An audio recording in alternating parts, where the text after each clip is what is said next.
दोस्तों एक्सेल में अगर समय बचाना है तो नई चीज़ तो सीखनी पड़ेगी। तो नई चीज़ क्या है मैं आपको दिखा देता हूँ। यहाँ पे मैं एक फंक्शन टाइप कर रहा हूँ, यानी कि एक फॉर्मूला टाइप कर रहा हूँ। रिमूव स्पेशल कैरेक्टर करके है। रिमूव स्पेशल कैरेक्टर मैंने टाइप किया है is equal to remove special character. Remove SP character मैंने शॉर्ट नाम दिया है यहाँ पे। और मैं इस सेल को सिलेक्ट कर रहा हूँ। यहाँ पे इसका रिजल्ट आप देख सकते हैं क्या हो रहा है।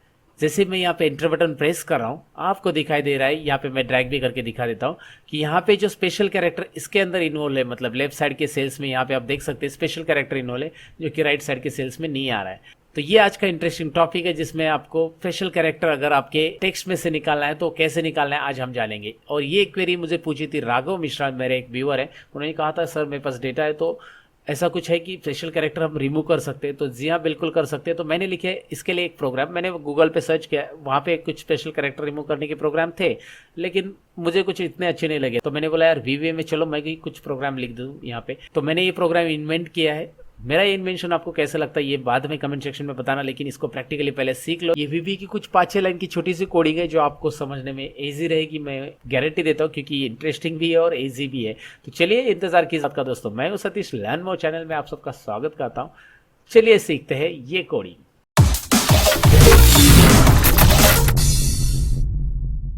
तो यहाँ पे मैं आ चुका एक्सेल फाइल के अंदर दोस्तों, जिसमें मैंने ऑलरेडी ये रिमूव स्पेशल कैरेक्टर करके फंक्शन ऐड किया है। तो मैं इसे रिमूव कर देता हूँ। रिमूव करने के लिए मुझे जाना है फाइल में, फाइल के अंदर ऑप्शंस में चले जाना है दोस्तों। यहाँ पे मैं आपको क्लियरली दिखा रहा हूँ ऑप्शंस, और ऑप्शंस पे क्लिक करने के बाद यहाँ पे आता है आपके सामने एक डायलॉग बॉक्स जिसके अंदर एडिंस में क्लिक करना है।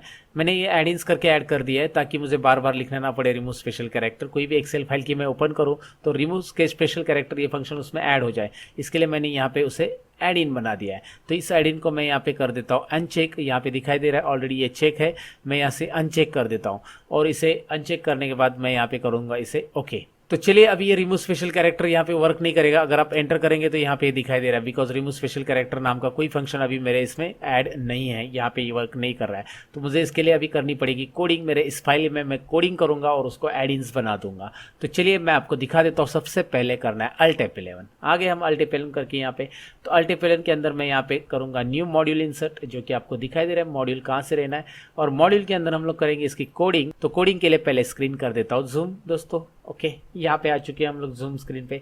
अब मैं आपको कोडिंग यहाँ पे डिटेल में एक्सप्लेन करता हूँ कैसे करना है। तो सबसे पहले आपको टाइप करना है यहाँ पे फंक्शन रिमूव स्पेशल कैरेक्टर, यानी रिमूव एसपी कैरेक्टर के मैंने फंक्शन बनाया था, आप वही बना सकते हैं या कुछ और बनाना है आपको। रिमूव स्पेशल कैरेक्टर करके आप पूरा नाम भी लिख सकते हैं।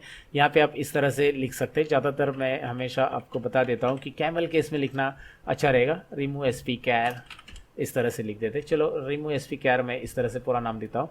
और इसके अंदर जो स्ट्रिंग इन्वॉल्व होने वाली है वो यहाँ पे मैं ऐड करता हूँ। All character as a string, all character as a string यहाँ पे मैं ऐड कर रहा हूँ। ये आपको यहाँ पे समझ में आएगा कि इसके अंदर स्ट्रिंग कौन सी इन्वॉल्व होने वाली है, मतलब इंक्लूड होने वाली। जो सेल हम सिलेक्ट करेंगे उसी की स्ट्रिंग रहेगी, इसलिए ऑल कैरेक्टर एज स्ट्रिंग हमने सिलेक्ट कर लिया है। अब मुझे यहाँ पे फॉर लूप की जरूरत पड़ती है और फॉर लूप में आई की जरूरत पड़ती है। तो आई को हम लोग यहाँ पे डिफाइन कर लेते हैं एज ए इंटीजर, क्योंकि यहाँ पे हम लोग कैरेक्टर्स काउंट करते हैं हमेशा। तो कैरेक्टर के लिए यहाँ पे 1 2 3 4 नंबर काउंट होना चाहिए, प्लस उसका काउंट होना चाहिए। इसके लिए आई की जरूरत पड़ेगी यहाँ पे। तो आई के बाद हम लोग फॉर लूप भी डिफाइन करेंगे। फॉर लूप कहाँ से कहाँ तक होगा? फॉर लूप आई में 1 से स्टार्ट होगा, 1 2 len of all character. All character क्या है? ऑल कैरेक्टर वो स्ट्रिंग है जो हम सिलेक्ट करने वाले फॉर्मूला के अंदर, यानी कि जो टेक्स्ट लेफ्ट साइड में लिखा है उसके पूरे कैरेक्टर यहाँ पे काउंट होंगे। उसका लेंथ मतलब लेंथ काउंट होगा, काउंट कितने कैरेक्टर है वो यहाँ पे काउंट होगा और उतनी बार फॉर लूप चलेगा। और जितनी बार वो फॉर लूप चलेगा उसके लिए हम लोग क्या करेंगे मैं आपको बता देता हूँ सिंपल सा। तो मुझे यहाँ पे डिफाइन करना है जो भी कैरेक्टर्स उसके अंदर सिलेक्ट होने वाला है फॉर लूप के अंदर, तो वो कैसे होगा। मैं यहाँ पे करंट कैरेक्टर करके उसे इस तरह से डिफाइन करता हूँ। CUR कैर मैं नाम दे देता हूँ, आप करंट कैरेक्टर भी नाम दे सकते हैं। CUR कैर में मैं यहाँ पे कैमल केस यूज़ करता हूँ ताकि आपको समझ में आएगा कि मैं स्पेलिंग क्या लिख रहा हूँ। CUR कैर करंट कैरेक्टर भी लिखेंगे तो भी चलेगा, शॉर्ट कोडिंग रहेगा तो वेल एंड गुड। और अस्काई कोड इसके लिए यूज़ करूंगा मैं यहाँ पे अस्काई कोड इसलिए लूँगा यहाँ पे दोस्तों क्योंकि मुझे यहाँ पे वेरीफाई करना है, वो हर एक अल्फ़ाबेट चेक करना है। तो अगर वो अल्फ़ाबेट और न्यूमेरिक वैल्यू में से है तो उसे हम लोग एक्सेप्ट करेंगे, और वो अगर स्पेशल कैरेक्टर में से तो उसे हम लोग एक्सेप्ट नहीं करेंगे। तो लेकिन ये प्रोग्राम को कैसे पता चलेगा कि यहाँ पे मैं आपको सेल के अंदर दिखा देता हूँ। यहाँ पे आपने जो कैरेक्टर टाइप की है EU12345, इसमें ये न्यूमेरिक और ये अल्फ़ाबेटिक कैरेक्टर, ये प्रोग्राम को कैसे पता चलेगा ये हमें इसे बताना है। और यहाँ पे जो परसेंटेज लिखा है ये स्पेशल कैरेक्टर है, ये उसको कैसे पता चलेगा। इसीलिए हम लोग क्या करेंगे, यहाँ पे पहले डिफाइन कर लेंगे कि अस्काई कोड कौन सा और न्यूमेरिक वैल्यू कौन सी। उसके लिए एक एक यहाँ पे वेरिएबल असाइन कर देंगे। जैसे करंट कैरेक्टर करके एक वेरिएबल मैंने लिया है, उसके अंदर अस्काई कोड लेंगे हम लोग। अस्काई कोड किसका रहेगा, अस्काई कोड हर एक कैरेक्टर का रहेगा, मतलब ऑल कैरेक्टर में से हम लोग एक एक कैरेक्टर यहाँ पे उठाएंगे दोस्तों। तो मैं यहाँ पे ऑल कैरेक्टर लूंगा, ऑल C,I,1। इसके बाद मैं यहाँ पे ब्रैकेट क्लोज कर दूंगा। इस तरह से मिड फंक्शन का भी ब्रैकेट क्लोज हो जाएगा, आपको दिखाई दे रहा है। और ये एक्सेप्ट हो चुका है, मतलब यहाँ पे ये डिसाइड हो चुका है कि अस्काई के अंदर एक एक कैरेक्टर जो भी रहेगा वो रीड होके करंट कैरेक्टर में आते रहेगा, स्टोर होते रहेगा एक एक करके। और न्यूमेरिक वैल्यू भी इस तरह से असाइन होगा, तो इसलिए भी यहाँ पे हम लोग न्यूमेरिक करके एक यहाँ पे लेते हैं वेरिएबल, और उसके अंदर हम लोग लेंगे ऑल कैरेक्टर, और उसकी पोजीशन भी हम लोग यहाँ पे इस तरह से डिसाइड कर लेंगे, all character I,1। That's it. ये आपको समझ में आया होगा उम्मीद करता हूँ, क्योंकि यहाँ पे मैंने डिसाइड कर लिया है कि मैं न्यूमेरिक वैल्यू है तो मुझे अस्काई कोड नहीं देखने की ज़रूरत, बस वो कैरेक्टर है कौन सी पोजीशन पे है वो कैरेक्टर यहाँ पे रीड होते जाएगा।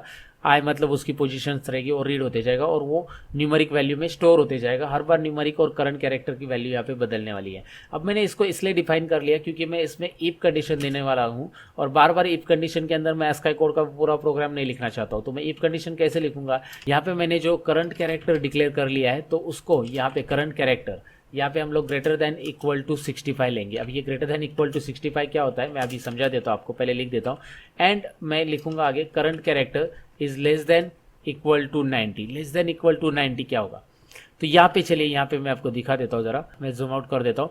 यहाँ पे अगर मैं ए अल्फ़ाबेट टाइप कर देता हूँ कैपिटल वाला, और जेड अल्फ़ाबेट कैपिटल वाला टाइप कर देता हूँ, तो इसका कोड मैं आपको दिखा देता हूँ। अस्काई कोड क्या होता है, इसका कोड यहाँ पे आप देख सकते हैं एक्सेल के अंदर मैं आपको दिखा रहा हूँ। 65 कोड होता है, ए का 65 होता है और कैपिटल जेड का होता है 90। अगर आप स्मॉल ए करेंगे और स्मॉल जेड करेंगे तो 97 to 122, तो वही मुझे लेना है यहाँ पे। मतलब अगर यहाँ पे प्रोग्राम में आप देख सकते हैं करंट कैरेक्टर, यानी जो कैरेक्टर यहाँ पे एक एक करके ट्रैक होगा फॉर लूप के अंदर, एक एक कैरेक्टर होगा। पहला ए अल्फ़ाबेट जो भी है कोडिंग में, ई अल्फ़ाबेट है या जो भी अल्फ़ाबेट है, वो कैरेक्टर वहाँ पे ट्रैक होते जाएगा। अगर वो 65 से ज़्यादा है और 90 से कम है, उसका अस्काई कोड, यानी कि अस्काई कोड यहाँ पे हाईलाइट करके दिखा देता हूँ। अस्काई कोड हम लोग यहाँ पे ऊपर देख रहे हैं, अस्काई कोड करंट कैरेक्टर के अंदर।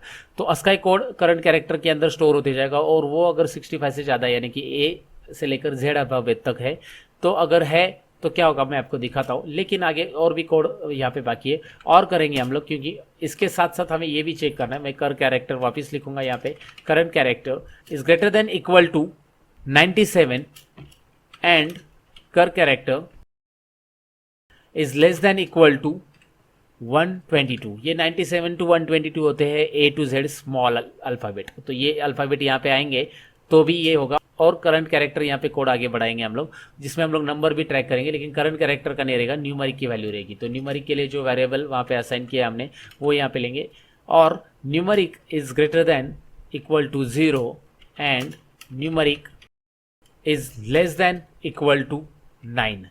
सो 9 तक रहेगा तो देन।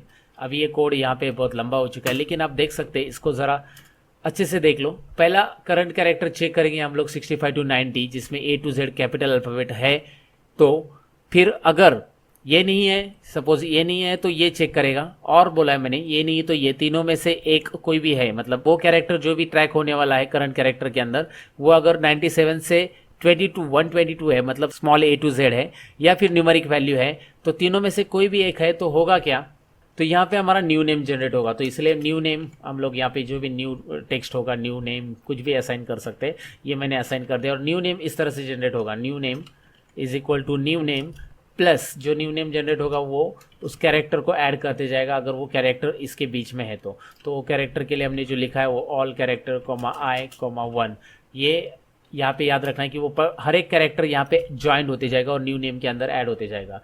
तो यही ज़रूरी है यहाँ पे ये समझना, और एंड इफ करेंगे। अगर वो इसमें से नहीं है तो वो कैरेक्टर ऐड नहीं होगा, मतलब यहाँ पे सिंपल सी बात है, वो इसमें से है तो ही ऐड होगा, नहीं तो ऐड नहीं होगा। और इसलिए हम लोग यहाँ पे नेक्स्ट लेंगे, फॉर लूप का नेक्स्ट आएगा, और इसके लिए फंक्शन जो ऊपर डिफाइन किया हमने उसका नाम यहाँ पे लिखेंगे हम लोग, remove SP character is equal to, क्योंकि वो फंक्शन के अंदर न्यू नेम आना चाहिए, तो न्यू नेम जो जनरेट होगा वो इसमें आ जाएगा यहाँ पे इस तरह से।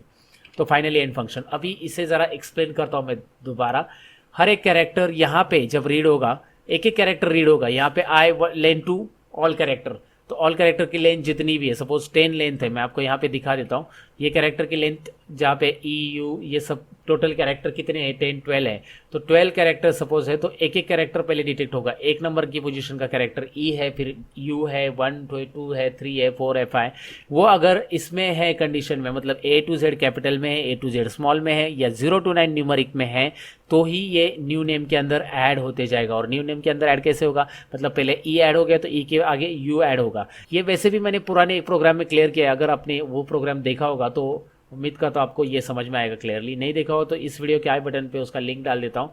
उस प्रोग्राम में हमने देखा था कि किस तरह से नाम और सरनेम के बीच में हम लोग स्पेस ऐड करेंगे कैपिटल अल्फ़ाबेट डिटेक्ट करके। तो यहाँ पे वैसे ही हम कुछ कर रहे हैं, लेकिन यहाँ पे हम लोग स्पेशल कैरेक्टर रिमूव करने का काम कर रहे हैं। ये कोडिंग कंप्लीट हो चुका है, लेकिन इस कोडिंग को अगर आपको मतलब नहीं समझा तो एक बार गौर कीजिए कि फॉर लूप काम क्या करता है। ये दोनों मैंने क्यों असाइन किए, क्योंकि मैं ये कोड अगर कॉपी करूँगा और इसकी जगह यहाँ पे पेस्ट करूँगा तो भी आंसर करेक्ट है, मतलब आपके लिए ये भी करेक्ट है। लेकिन इतना बड़ा कोड लिखने से अच्छा मैंने सोचा कि इनको एक कैरेक्टर, मतलब इनको एक वेरिएबल में असाइन कर देते हैं, उनकी वैल्यूज़ एक जगह पे चली जाएगी। तो हर बार करंट कैरेक्टर की वैल्यूज़ यहाँ पे चेक होगी। अगर वो इस रेंज में अवेलेबल है तो वो न्यू नेम में ऐड होगा, अगर वो इसमें नहीं है रेंज में अवेलेबल जो दिया गया रेंज, तो ऑटोमेटिकली वो रिमूव हो जाएगा। तो चलिए ये रिमूव एसपी कैरेक्टर काम करता है कि नहीं देखते हैं पहले। तो मैं यहाँ पे लिखता हूँ रिमूव एसपी कैरेक्टर, ऑटोमेटिक आ जाता है। तो ये फंक्शन बनाया तो आ ही जाएगा दोस्तों। तो यहाँ पे एंटर करके देखते हैं आ गया है, और ड्रैग कीजिए आ गया है। वाह, काफ़ी कमाल की चीज़ है लंबा प्रोग्राम, लेकिन एक इंटरेस्टिंग चीज़ है, वीबीए लवर्स को काफ़ी पसंद आएगी।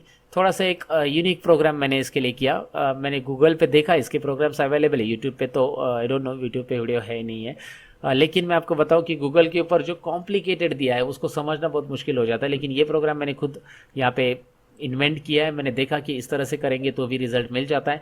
तो रिजल्ट तो मिल गया दोस्तों। आप कमेंट सेक्शन में लिख देना अगर आप वीबीए लवर्स हो, एक्सेल लवर्स हो तो भी ये वीडियो देख लेना, क्योंकि आपको आगे चलकर काम आएगा। जब आप वीबीए सीखने लग जाओगे तो ज़रूर ये चीज़ें आपको अच्छी लगने लगेगी। तो दोस्तों ये तो मैंने बता दिया आपको कि कोडिंग करना कैसे है, लेकिन कोडिंग कंटिन्यू आपके एक्सेल के अंदर बार बार टाइप नहीं करने की ज़रूरत पड़नी चाहिए। तो इसे एक्सेल के अंदर इंक्लूड करना है तो हमेशा की तरह एड-इन्स बनाना होगा। और एड-इन्स का वीडियो नहीं देखा है तो देख लेना, मेरे चैनल पे बहुत सारे एड-इन्स के वीडियो मैंने बना दिए। तो यहाँ पे इसे भी एड-इन्स बना देता हूँ मैं। सेव एज करूँगा फाइल को, यानी F12 बटन प्रेस करेंगे तो भी सेव एज आ जाता है। सेव एज करने के बाद यहाँ पे इसको नाम देना है, जो भी आपको फंक्शन का नाम देना है। मैं यही नाम देता हूँ इसको, रिमूव स्पेशल कैरेक्टर। और उसके बाद यहाँ पे एक्सेल मैक्रो इनेबल नहीं रहेगा, हम लोग इसे ऐड इन बनाना चाहते हैं। इस फाइल को हमेशा के लिए एक्सेल के अंदर ऐड करना चाहते हैं। तो रिमूव एसपी कैर मैंने नाम दिया है, पहले से मैंने यहाँ पे बना दिया है ऑलरेडी ये एडिन्स, लेकिन फिर भी मैंने और एक अलग नाम देके इसे सेव कर दिया है। तो अभी सेव करने के बाद आप जाएंगे फाइल में, फिर ऑप्शंस में जाएंगे। ऑप्शंस में जाने के बाद आपको जाना है एडिन्स में। एडिन्स में जाने के बाद गो, ये छोटी छोटी ऑप्शन है जो ऑलरेडी मैंने कवर किए हैं पहले लेक्चर्स में। ब्राउज में जाकर रिमूव स्पेशल कैरेक्टर वाला जो नया प्रोग्राम मैंने बनाया वो वाला सिलेक्ट कर लेते हैं, और यहाँ पे मैं इसे ओके कर देता हूँ। ओके करने के बाद यहाँ पे ओके कर देना है, और उसके बाद ये फाइल आप क्लोज भी करोगे दोस्तों तो भी आपको ये प्रोग्राम वहाँ पे मिलने वाला है। चलिए मैं आपको दूसरी फाइल में दिखा देता हूँ। यहाँ पे एक्सेल की एक फाइल ओपन कर लेता हूँ, आपके सामने नया ब्लैंक डॉक्यूमेंट ओपन करता हूँ, और यहाँ पे कुछ स्पेशल कैरेक्टर के साथ टाइप कर देता हूँ। जैसे मैंने यहाँ पे लिखा @ और ये इस तरह से ओके ठीक है, मैंने ये टाइप कर दिया है नंबर वगैरह, और इसके पहले भी टेक्स्ट कुछ टाइप कर देता हूँ और एंटर कर देता हूँ। कैपिटल स्मॉल सब टाइप कर दिया। अब आप देख सकते हैं नंबर रह गया, इसमें नंबर भी ऐड कर देता हूँ। और यहाँ पे आप देख सकते हैं अभी, चलिए = रिमूव स्पेशल कैरेक्टर आ चुका है, और इसे सिलेक्ट करके देखते हैं। इसमें से स्पेशल कैरेक्टर गायब है, रह गया बाकी वो टेक्स्ट और नंबर्स। वो कैसे रह गया वो समझ में आएगा, उम्मीद करता हूँ दोस्तों। तो ये फाइल मैं आपको डाउनलोड में देता हूँ प्रैक्टिस के लिए। इसकी कोडिंग्स आपको वहाँ पे मिल जाएगी, डाउनलोड कीजिए, आपकी मेहनत बच जाएगी। लेकिन कॉपी पेस्ट मत कीजिए भाई, कुछ सीखने की कोशिश कीजिए। हमेशा मैं एक्सप्लेन इसीलिए करता रहता हूँ। तो ये वीडियो अच्छा लगा, उम्मीद करता हूँ दोस्तों के साथ शेयर करो, और जल्दी से लाइक बटन पे क्लिक करो। और हाँ, आप नए हो मेरे चैनल पे तो सब्सक्राइब जरूर करना, और सब्सक्राइब के बाजू में जो बेल आइकॉन है उस पर भी क्लिक करना, ताकि मेरी वीडियोज़ की नोटिफिकेशन आपको रेगुलर मिलती जाए दोस्तों। तो एक ही कहूँगा, जाते जाते सीखते रहो, सिखाते रहो भाई। Bye bye.